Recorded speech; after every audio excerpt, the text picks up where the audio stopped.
Unit 1. Analysis.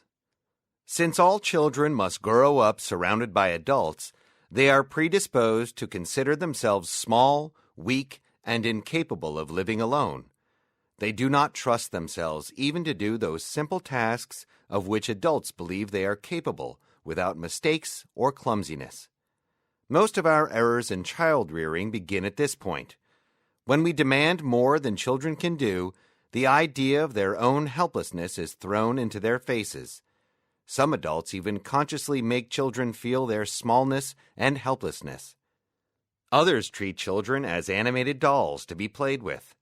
Others again treat children as valuable property that must be carefully watched, while still others make them feel they are so much useless human freight. A combination of these attitudes on the part of parents and other adults often leads children to believe they have control over only two things: the pleasure and displeasure of their elders. Practice. 1. Right now, there are countless people across the country who are waiting. Most are in a post office, while others are in a doctor's office or a supermarket. And many of them probably are staring vacantly. Surely these folks know from experience that waiting idly is unpleasant. Yet day and day, year after year, they continue to enter into waiting situations without the slightest intention of engaging their minds. They've conditioned themselves to be satisfied with doing nothing while waiting. You should not be one of them. Instead, plan ahead for those inevitable times when you will be forced to wait. If you're going into a likely waiting situation, be sure to carry a book or puzzle or notebook with you. And when someone glibly says, "Sorry you had to wait," you can reply, "I wasn't waiting. I was ing." 2. Unlike goods, services can't be stored. Instead, their production and consumption occurs simultaneously. Firms that provide services must maintain enough capacity to meet peak demand periods, or they will face a physical backlog of customers.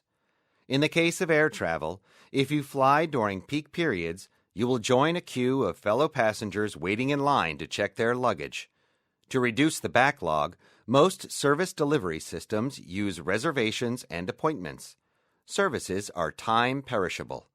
An empty seat at a theater or an empty hotel room will never be available again for that particular play or for that specific night, which demonstrates why services cannot be inventoried and stored for later use. Services cannot be transferred or reused, but must be sold directly to a customer. 3. In general, evaluation of results can be less subjective than other kinds of performance measurement. This makes measuring results highly acceptable to employees and managers alike. Results-oriented performance measurement is also relatively easy to link to the organization's goals.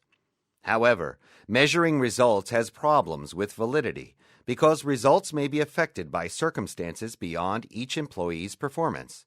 Also, if the organization measures only final results, it may fail to measure significant aspects of performance that are not directly related to those results.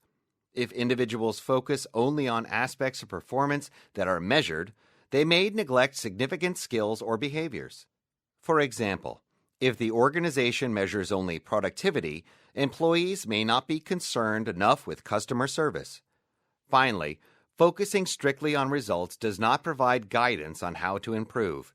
If baseball players are in a hitting slump, simply telling them that their batting average is 190 may not improve their hitting.